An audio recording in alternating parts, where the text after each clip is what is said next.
It's okay to be nervous, especially about a new opportunity, but it is totally worth it to step outside your comfort zone. This is the Penny Forward Podcast, a show about blind people building bright futures one penny at a time. I'm Chris Peterson. And I'm Liz Botner. We are blind people learning from each other how to be successful in our personal, professional, and financial lives. This is a special recorded live in-person episode of the Penny Forward Podcast. We're recording this from the AFCPE, that stands for the Association for Financial Counseling and Planning Education, annual symposium in Orlando, Florida. And I have with me Liz Botner and Mo Carpenter. And we are all at the AFCPE Symposium this week because we are all going to begin studying for our accredited financial counselor certifications so that we can better serve Penny Forward's members. And we'll be talking about what we were anticipating going into the conference or the symposium. We'll be talking about what we actually experienced and what we plan to do with that information once we leave here later this afternoon. Before we start, we'd like to thank Ron and Lisa Brooks at Accessible Avenue for sponsoring the Penny Forward podcast. I'm sure many of us have experienced frustration and uncertainty when trying to use public transportation or paratransit services that are either inaccessible or just poorly designed for meeting our needs. Accessible Avenue works with transit agencies and other mobility providers to make transportation services accessible for everyone, including those of us who are blind or visually impaired. Accessible Avenue also works with individuals and organizations who need training or assistance with public transportation problems. You can learn more at www.accessibleavenue.net. We'd also like to thank Kane Brolin of Brolin Wealth Management for sponsoring the podcast. Investing doesn't have to be complicated, and it's never too late to take action. But depending on how far away your goals are, the decisions you need to make will be very different. Kane Brolin is a blind certified financial planner and chartered special needs consultant who may be able to help you no matter how much you have or what stage of life you are in. Learn more by visiting brolinwealth.com or by calling 574-254-7180. Mo and Liz, glad to have you here. Happy to be here.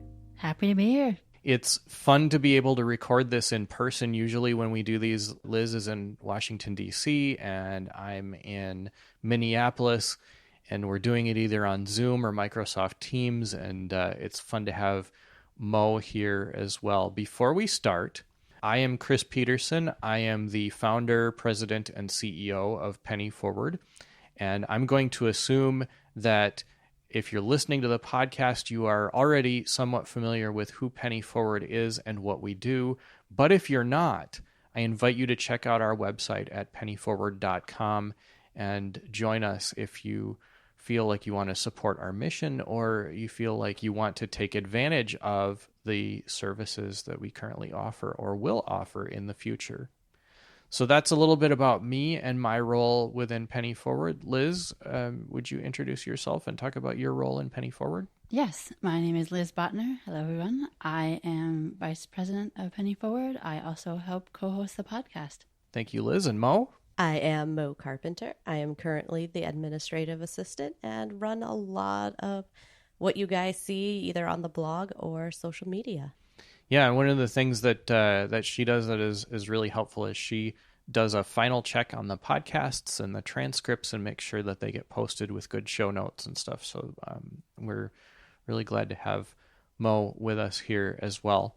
And while she didn't say so, she doesn't want to just stop at being an administrative assistant. She wants to start there and then move on to a career working with people and their finances to make sure that they feel good about the money decisions that they're making. Would financial therapist be maybe a good term? That's what you're thinking? That is the field that I am looking into. Awesome. Moving into. Okay, great. So let's quickly talk about the symposium and kind of what we were anticipating going into it, I had some health issues right before the symposium started, so I felt a little bit unprepared. But one of the things that I was particularly interested in learning about is what is it like to travel to a professional conference like this? What would the sessions be like? And I always wonder what it's going to be like to network with other people that are further along in the field than I am, and what I would be able to learn from them and take away from it. So those were some of the things that I was anticipating, and I also have some anxiety around travel. So I was a little bit anxious going in about what might go wrong. This is stuff that rolls through my head. Liz, what were you anticipating leading up to the conference? I was anticipating not really knowing what I didn't know and being completely okay with that. I have been at many professional conferences in my career in blind rehabilitation, as also in addition to my career space in digital accessibility. I was familiar with navigating the surface level of conferences and the mental map that you have to make of the hotel, and everyone's struggling with that, not just people who are blind who have low vision. All of the sighted attendees are also, where's this room? Where's that room? What the heck? And so for me, it was just making sure that I took enough time beforehand to kind of look over the conference agenda. There was a way to kind of put sessions in your own little list that you could find easily and not have to look at the whole agenda. So I did that based on sessions that I thought would be of interest to Penny Forward, not just for myself, but for any of us who might be either attending now or even as members, what information might impact the most number of people.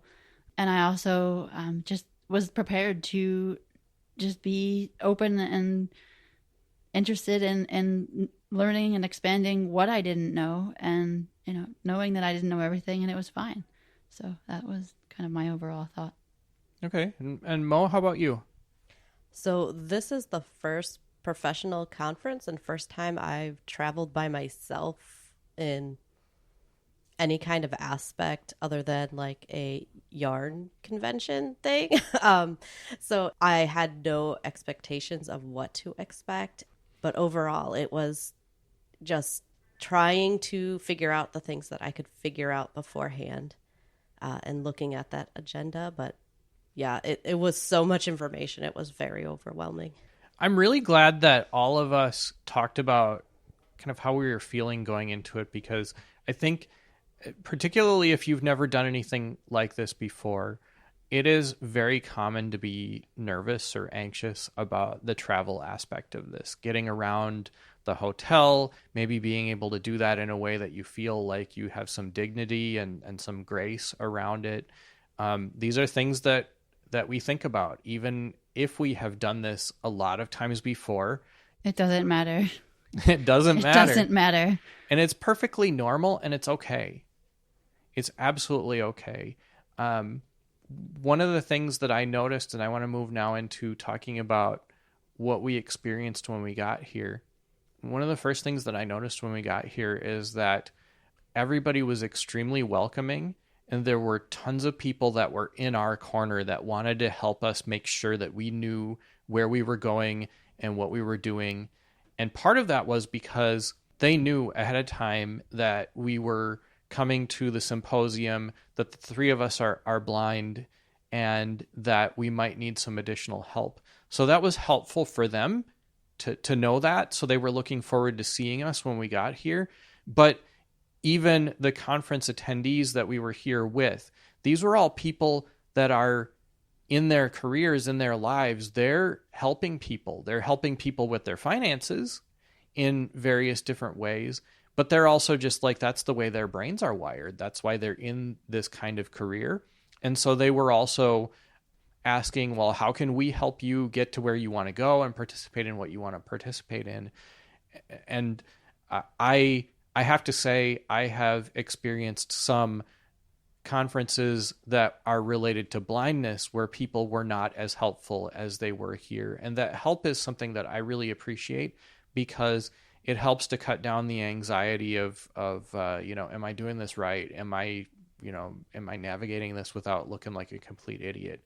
If I know that there are people in my corner that are willing to help, and I'm able to give them a clear idea of what I'm looking for or what I'm wanting to do. Now, not everybody wants that kind of help, and that's okay. And people were also very, very kind about saying, if we said we didn't need help, they were kind about just letting us go on our way, which is also a good skill to have. But I do, at least personally, really appreciate it when people ask, because I'm not afraid to say that I sometimes do need help, and I feel much more comfortable accepting it if somebody offers it than if I just like grab somebody off the street. I think that was the big thing, was people always asked if you needed help. And yes, and respected your answer. It wasn't just grab you and push you in a direction. Yeah. Now, Mo, you got here several hours before Liz and I did. A few. And that gave you a chance to get the lay of the land a little bit more than we did, and experience. Maybe you had a better sense I got of a what private was going tour. on. So wow, what was that like? Well, I got to walk around with Kate and Anne. Well, it was for a short time with both of them, but Kate had to go off to one corner, so Anne finished up. And I just said, take me to the different places and tell me which rooms are here, so I can kind of get a lay of the land figured out, a mental map made. So that was super helpful, because then I could help you guys when you got here, and actually help other attendees out when they got here, because one thing people forget is that blind people are really good at that mapping. So anytime people are like, oh, how do I get to Magnolia? It's like, okay, so you want to be at the ballroom. When you're coming out of the ballroom, it's to your left, and it'll be like 2 doors down. And, because visually people don't think of that stuff. Right. So it was just funny that it was the first time that I'd been that blind girl that was like, okay, here's how you get here. And that is really neat. And I did find myself giving people directions a couple of different times too. And that was, it's really fun to feel like you're giving back in that way, and that you know what you're doing. And was there anything else that happened to you, Mo, before Liz and I got to the hotel that, that gave you a sense of feeling prepared about how the symposium was going to go? I wouldn't say anything that made me feel more prepared, because basically I did the tour and then I started doing breakout sessions. Mm-hmm. So. Okay. We'll talk about the breakout sessions in a bit, because that's really sort of the meat of this conversation, I think. But Liz, what was your impression when you first got here about the symposium, about the process of checking in and so forth? Before I get into what it was like when I got here, what I wanted to mention is that even before we did get here, everyone that I corresponded with through AFCPE were very welcoming and willing to do whatever was needed to help get registered, anything at all. If we ever needed anything, they said, reach out. Even then, my impression was that it was going to be a good experience, and there was a little bit of anxiety that was lessened for me of, oh my gosh, I will have to potentially explain what I need more, and maybe people won't get it. I mean, there wasn't any of that. And I also agree that just being asked how I might need help versus assuming, that was huge. And upon getting here, it was just so refreshing that they truly, again, they asked how they could help us, wanted to do whatever we knew that would be helpful to us, and they let that decision and those instructions come from us, and they were open and willing to learn how to best help us. So it didn't feel like, oh, I'm helping these people because I feel like it. No, it was not an obligation to them. They really wanted to help and learn and just be a part of our conference experience, I felt like, and help us enjoy the conference. And one more thing to add, Chris, to your question, I guess I did come up with something while Liz was talking, was the 2 individuals that we've mentioned gave us their personal phone numbers and said if we needed anything and needed any help, that they could be able to assist us. And there is actually one other thing as well. When we first got here and we were getting a tour of things and registered, my guide dog had to, I was like, I probably should take her outside. And there is, as we were walking along, there was a door that was off to the left that led outside. I didn't know that, but my dog was kind of signaling like, here's outside. And that was completely fine. Not only that, but one of the people, Anne, said, you know what, you want me to just take her out? She's like, I have dogs. I'm a dog person. That's fine with me. So it's just been very awesome and authentic and genuine. And I love that. The people that we're talking about are Ann Hamilton and Kate Mielitz. And Kate, I hope if you're listening to this that I'm pronouncing your name correctly. We're going to follow up with an episode with them or somebody from AFCPE talking more about AFCPE and what it is and does and the AFC certification, because that's really the meat of why we're here is that all three of us are going to be pursuing this and hopefully becoming competent financial counselors as a result of this experience, and that we'll be attending future symposiums. And we believe that there haven't been very many other blind people, if any, that have gone through this process or that have been in attendance at these symposiums. And so it's not an experience that they have a lot of, and it's not something that we have a lot of experience with. And I will say that they seem very motivated to want to make sure that this certification and the symposium are inclusive to everybody, including people with visual impairments. And there were a number of breakout sessions that were focused on inclusiveness. There were presentations given at the general session that were focused on inclusiveness as well. And so it's something that it appears that they really care about and want to make sure that we're not the only blind people that ever attend this thing, that there are more in the future. And that's a goal that we have too, is to bring more blind people into financial counseling careers or other financial careers, because we think that it's an accessible job and something that the blind community needs more of. So let's now then talk about the breakout sessions we attended and what we learned from them. Liz, what were some of the highlights of your symposium experience? One of the sessions I attended was about a program for youth that a gentleman had developed, and it was how to teach financial education related topics through a game. Mo, any highlights from you? I went to one on mindfulness that was really well put together, and I actually got to that one fairly late, so I was really glad that I still got to take away some stuff from it, and just different things on like developing courses and credit counseling and just a variety of topics. Chris, what about yourself? So the first session that I attended was about financial atomic habits, and this is based on the book Atomic Habits by James Clear. It's a really good book, by the way.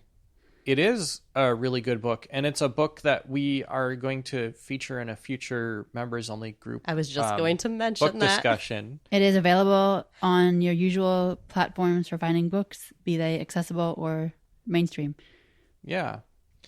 And it's all about making small changes that make big differences, and how financial counselors can help their clients that they're working with to identify those little tiny things that make big differences. For example, anytime you spend money, you throw the extra change into a savings jar on the counter or something to make sure that you're putting some money away in savings, even if it's just a little bit, for those times when you maybe don't have enough. And I really liked that session. I really like the concept. It's something that I have talked about and even have done maybe without realizing it in my own life. But I really think that a lot of the kinds of money problems that we encounter in our financial lives are because of habits that we've developed that maybe aren't in our best interests. And I'm very interested in helping people to find new habits and ways of managing their money that maybe put them in a less stressed out position. But I'm also aware that most people don't want to be thinking about their money all the time. It's not maybe their top priority. And so I'm looking for ways that people can be financially healthy without having to think about it. I also attended a session on Social Security overpayments, something that almost everybody in the blind community.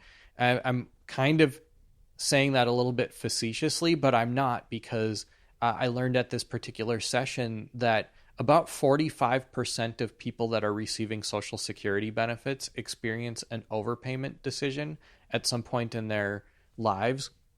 And so I learned a lot about why this occurs. Sometimes it's our fault, sometimes it's Social Security's fault, or a combination of the two, and sometimes it's just an error entirely, but also what we can do about it. So now I feel like I have a better understanding of what the possible remedies are for dealing with these kind of overpayment situations that a lot of us run into. And I have contact people that I can reach out to ask for better training and better help as well. And then I also attended a session on technology and how to use technology to save time as a financial counselor or a financial advisor, or whatever term you choose to use, therapist, anything. There's a lot of administrative work that goes into that people don't really think about. And that takes up extra time that's taking away from being able to serve clients. And those clients need help. And if you have to spend a bunch of extra time writing out case notes or finding times when both of you can meet on each other's schedules, et cetera, that's taking away from the time that you could be spending actually meeting with those people and helping them with the problems that they have that they really want to get fixed. So we talked about different tools that can be used for scheduling, different applications that can be used to help people to build budgets or pay down debt. And I learned a lot about some tools that I'm going to try and evaluate for their accessibility.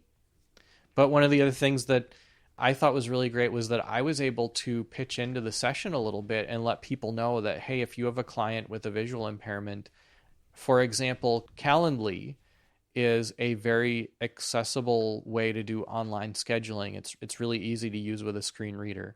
And so, if people are wanting to set that up for their clients so that somebody can make an appointment online, it's a really easy and quick way of doing it that's accessible. I want to be able to provide that information to other financial counselors with regard to applications that they might use in collaboration with their clients. For example, many financial counselors help their clients build a budget. And a lot of people do this using spreadsheets, which is very accessible, but is also kind of bare bones and means that you have to spend some time teaching your clients about spreadsheets. But many people use other apps like You Need a Budget, which has pretty good accessibility. Mint has pretty good accessibility, although a lot of that is new within the past few months. So if you use Mint and say, well, no, Chris, Mint really sucks, it's actually made some great strides just since like December of 2021. So it's worth trying again. But there were some other apps that I was unfamiliar with and want to try out, like PowerPay and Undebted, which are focused on paying off large amounts of debt and getting to be financially healthy that way. So I'll take some time to figure out how those work with screen readers and probably do some members-only group chats or podcast episodes or something featuring demos of those when I know more about their accessibility. So stay tuned for that. We'll continue our interview in a moment, but first...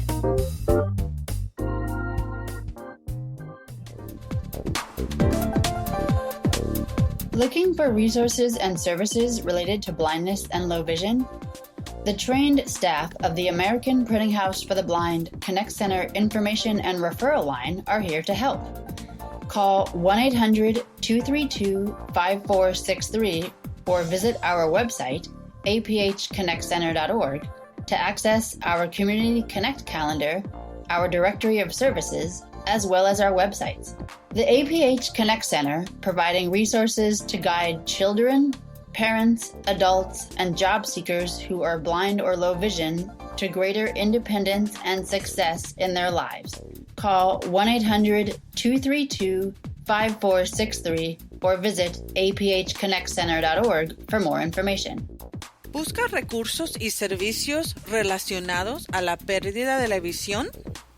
El personal entrenado de American Printing House for the Blind Connect Center, línea de información y referencias, está aquí para ayudarte. Llame al 1-800-232-5463 o visite nuestro sitio web aphconnectcenter.org para acceder a nuestro Community Calendar Connect, nuestro directorio de servicios y nuestros sitios web.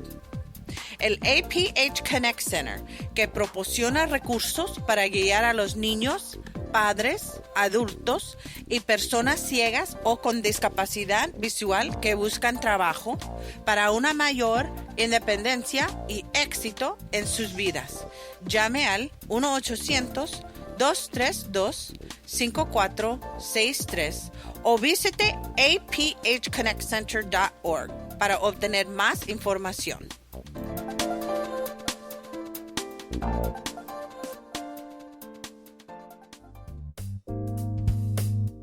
Is there something you'd like to talk about? We'd love to hear from you. Visit pennyforward.com/podcast to learn how to contact us or to leave us a voicemail that we may share on air. There were also exhibitors. And I will say that for me, the exhibit area, which was basically a hallway outside of the grand ballroom, or the Palms room, they called it, exhibit areas are probably the most difficult thing for me to deal with because I have a little bit of hearing loss. So it's crowded, it's noisy, it's hard to hear people. Because of the crowds, it's a little bit hard to figure out whether you're tracking a straight line through the tables. It's not always easy to identify when you've moved from one table to the next or what you're about to be looking at. And so, let's take some time to talk about some of the experiences we had in the exhibit area, because we did get to talk to a number of exhibitors, and we did find some techniques for navigating the exhibit hall that were helpful to us. Mo, do you want to start that off? I was just going to say we made some fantastic connections in the exhibit hall and a lot of projects that we hope to partner with different companies on and see how we can make their product accessible for our population. But the thing is, I guess with sighted people and blind people, they don't always realize that we can't tell if they're at the table. So I just walk up to a table and be like, what is this table for? And, make that connection. And then it always just opened the line of communication. And I don't think I went to a single table where I was like, okay, moving on. It was always like a half an hour discussion with how we could help and how they could help us. And so it was great. Yeah. I will say that kind of a recurring theme was we don't know whether our products are accessible. We haven't necessarily made an effort to have blind and visually impaired people try them.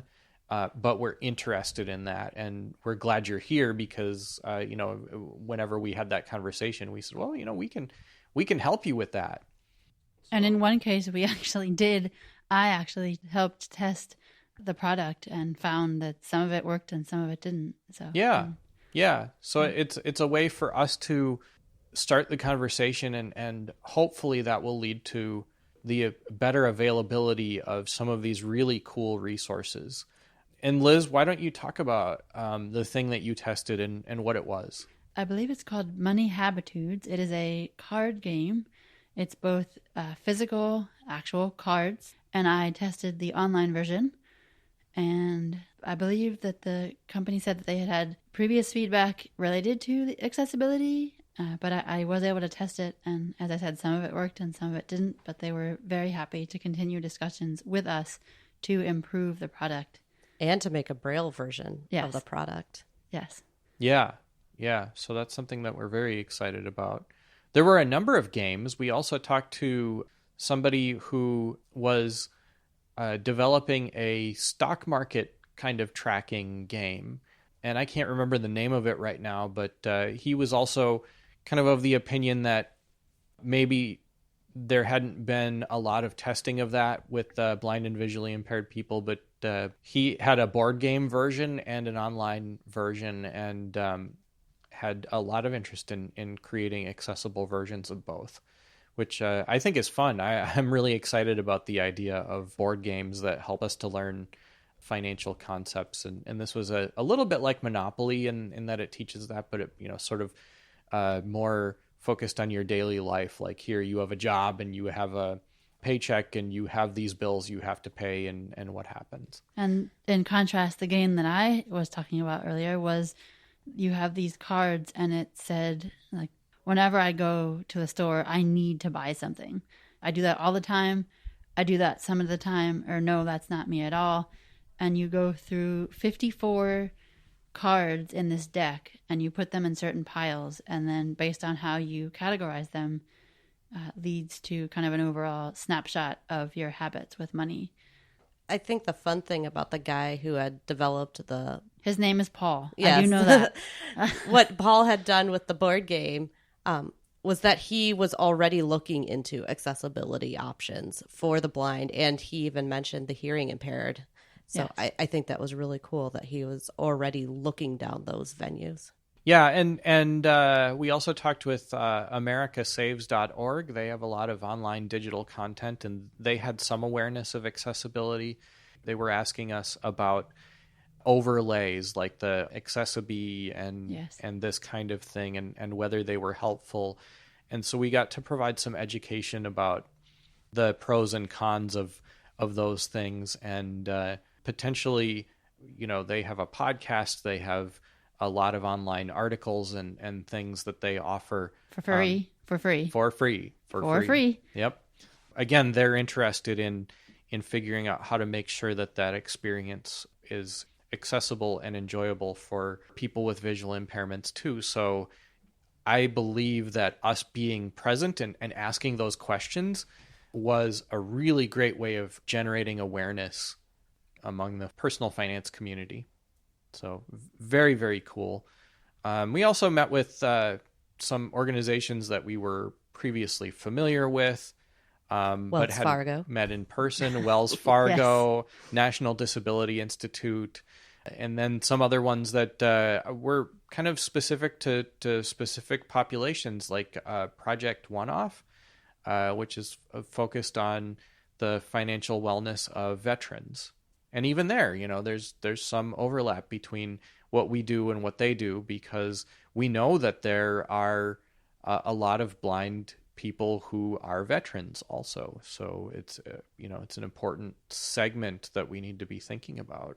And at least, from my perspective with Penny Forward, we're all about figuring out how to partner with other organizations to make their stuff accessible, as well as figuring out what we can build that's accessible from Penny Forward's perspective. We want to do it all. It's something that I feel is really important for us to be a part of the conversation in the blind community. So I'm happy that people are sort of universally seem to be open to including us in that part of the conversation. Absolutely. Nowhere did I go where they're like, that I got the vibe that they didn't want us here. They want us here. They want to learn from us. We want to learn from them. It's exciting. It was amazing. It was very exciting. We needed to be here. We did. And we were part of the conversation, and that was welcome. Yesterday afternoon, Ann Hamilton did walk with us through the exhibit hall, and that was helpful just for us to have an idea of what tables we were walking past without having to necessarily stop and have a half-hour conversation at each one. Thank you, Ann. Yes, absolutely. Thank you, Ann and Kate, for everything that you've done to make this experience. And anyone wonderful. Who's behind the scenes that we don't know about. Thank you. Yeah. Thank you. There's other people that I would love to thank too. Just because we're not thanking you in person doesn't mean we're not thanking you. We don't mean to forget anyone. All the staff, gosh, there's all the exhibitors. I mean, even the exhibitors were super helpful in directing you. Yeah. Ashley from NDI was helpful. Yes. Brandy. I forget where she's from.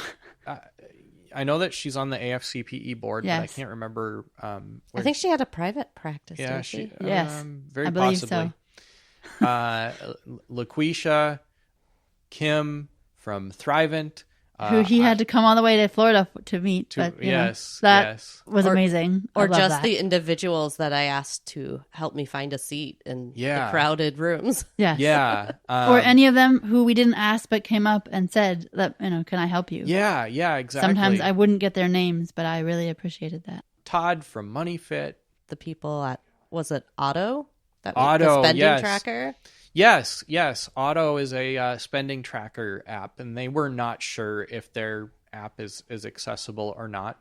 They were very, very open and welcoming, and they have a kind of a unique perspective on budgeting apps that I want to learn more about.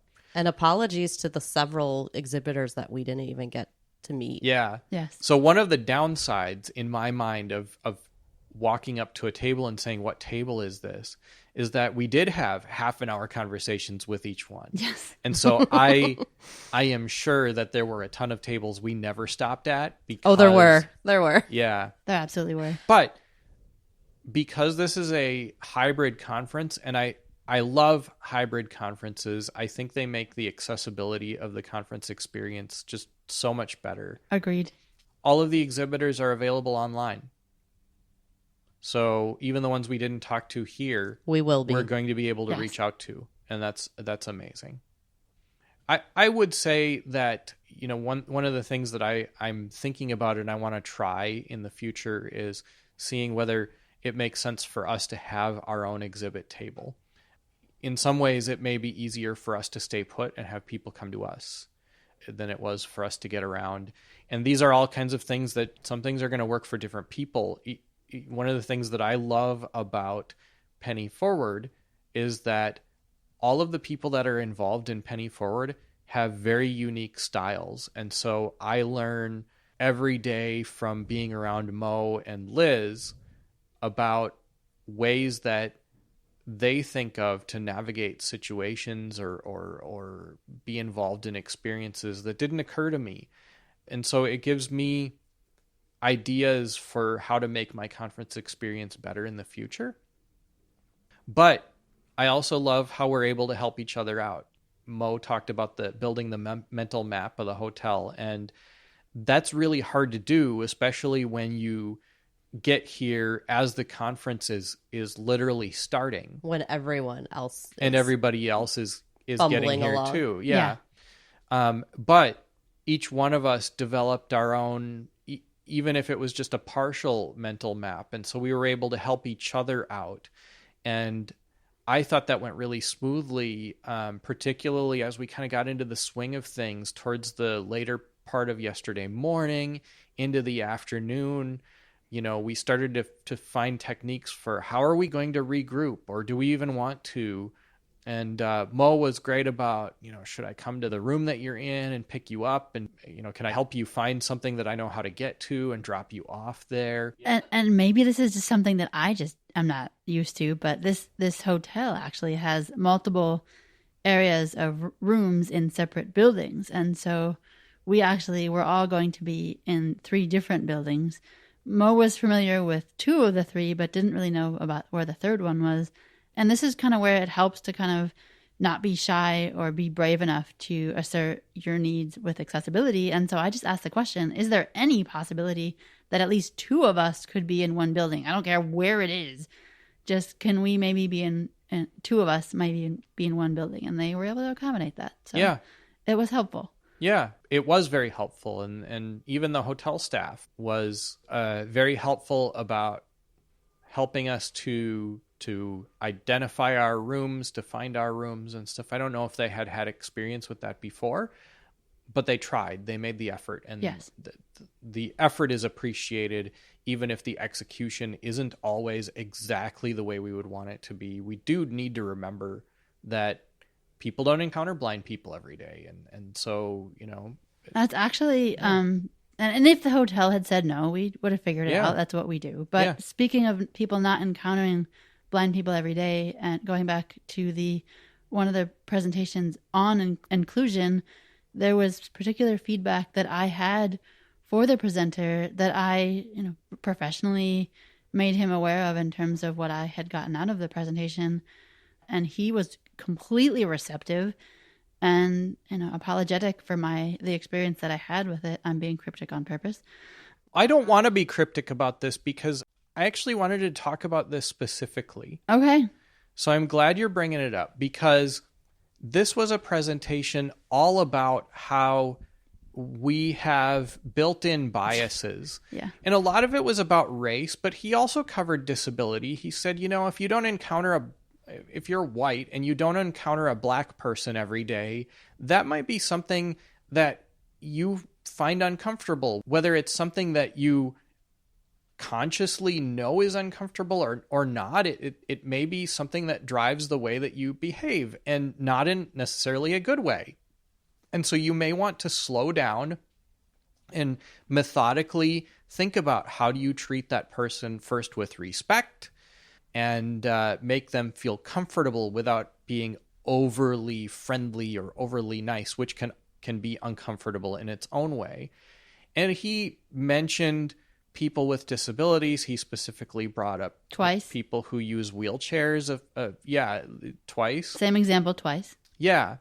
But he used some object lessons during the presentation that were about reading words or counting triangles on a screen and colors or identifying facial colors. Expressions.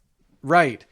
And it didn't land particularly well with us because the three of us were sitting at a table and going, well, this is a conversation all about being inclusive. And here we're on the outside. We're clearly not being included. And Liz. And this gentleman did talk about the anxiety that someone from that group that's underrepresented, going into a group of, people that are well represented and having the anxiety of that before, like, oh my gosh, what's my experience going to be like? Am I going to be discriminated against? Things like that. And then here, Chris, Mo, and I are in this presentation. Yeah, I feel like I'm on the outside. Like, wait a minute. He's like, and it was just like, but I'm being discriminated against right here in an unintentional way, I'm sure. But he also talked about your intent versus your impact. Yes. Sometimes your intent is not necessarily wrong, but your impact is. And so Liz was clearly uncomfortable with some parts of this presentation. And I, leaned over to her and I said, I encourage you to say something if you have the opportunity. And she did get the opportunity. I was hoping they would open it up for questions. They didn't, but I felt compelled enough to stay after. And I'm really glad I did. And what was his response? Because I didn't get to listen to your conversation with him. He was very respectful and professional and extremely apologetic and very receptive and wanted to continue the conversation later on and see how, if we might have any feedback to help him better understand. So I gave him a business card because I have them now. Yeah. And it was awesome. Wonderful. And I had hoped that would be his response because his intent was to make sure that we all understand how to make everybody feel included. So while that wasn't the impact for us necessarily, it was something that we wanted to make sure that we got the message across to him that, hey, we didn't quite feel included like we think you intended for us to be. Absolutely. And I was hoping that would also be his response, but there was another part of me who was thinking this could go one of two ways. Right. So, and that's the anxiety part of, which was another thing that he talked about, like the anxiety part of feeling like you're part of the quote unquote out group. So, I don't like those words. I don't like those associations. So that's not coming from me. That's coming from the presentation. Right. Just general for the record. But really important conversations for us to have. Yes. And I'm really proud that you were able to speak with him and that you didn't just sort of give up and let it go. I honestly was thinking about it, but I kept her there. Brave enough. And yeah. I was like, you know what? This matters actually. So thank you. All right, so we're running out of time. Yeah. But we will be following up with sort of a more formal episode. We haven't scheduled it yet, so I don't know when it's going to be. But it will be. But stay tuned. We will be following up with a more formal episode focusing on the AFCPE and what it does and so forth. But for now, let's just close out with final thoughts. And I'll start out. My final thought, my takeaway, my advice to you is, if you have an opportunity to participate in a conference like this, even if it isn't a blindness-related conference, if it's in a field that you think you might want to pursue, I don't know if it's going to be perfect, but it's going to be okay. There are going to be people that are in your corner, and definitely take advantage of the opportunity. Don't let anything stop you. And while there may be issues, things may not be perfect from an accessibility perspective. If we advocate for ourselves, we can make it through, and it's worth that extra challenge. You are worth that extra challenge. Yes. Your long-term success in whatever you choose to do. If you feel strongly about something, show up in the places where people show up related to that thing. Assert yourself as someone who is demanding a seat at the table, as it were, and network. And I guess the one thing I would say, just if I had to pick one word, I am excited. I am leaving this conference truly excited for just the future of the organization and what we will accomplish. I'm excited. I think one thing that I am definitely taking away from this is it's okay to be nervous, especially about a new opportunity, but it is totally worth it to step outside your comfort zone. Absolutely. For more episodes like this, for our members-only group chats, for everything else that we offer, check out pennyforward.com. Join us, please. There's a link right on the front page that says Join Penny Forward. Find it, click on it. Costs $9 a month or $99 a year. Sometimes we have discounts for special events. And, maybe you might find at some point that you would like to pursue a financial related career, and among other things, we would like to be able to help you with that. So if we can be of any help at all, please reach out to us. Do you know the difference between a savings and money market account? When you're in an unfamiliar financial environment and need a hand understanding the lay of the land, Penny Forward is here to help. Our online courses, members-only group chats, and access to one-on-one coaching help you build your own bright future one penny at a time. It's easy to sign up or cancel at any time, and memberships are just $9 a month or $99 a year. Visit pennyforward.com/membership to join us today. The Penny Forward podcast is made possible by a sponsorship from Dennis and Nicole Molinas. They sponsor the Penny Forward podcast because they believe in Penny Forward's mission to help blind people navigate the complicated landscape of personal finance through education, mentoring, and mutual support. Thank you, Dennis and Nicole, for your generous contribution to sponsor the podcast. The Penny Forward podcast is produced by Liz Botner and Chris Peterson. Audio editing and post-production is provided by Byron Lee at superblink.org, and transcription services are provided by Ann Verdine. Penny Forward is a community of blind people building bright futures one penny at a time. Visit pennyforward.com to learn more about who we are and what we do. For all of us in the Penny Forward community, I'm Chris Peterson. And I'm Liz Botner. Have a great week.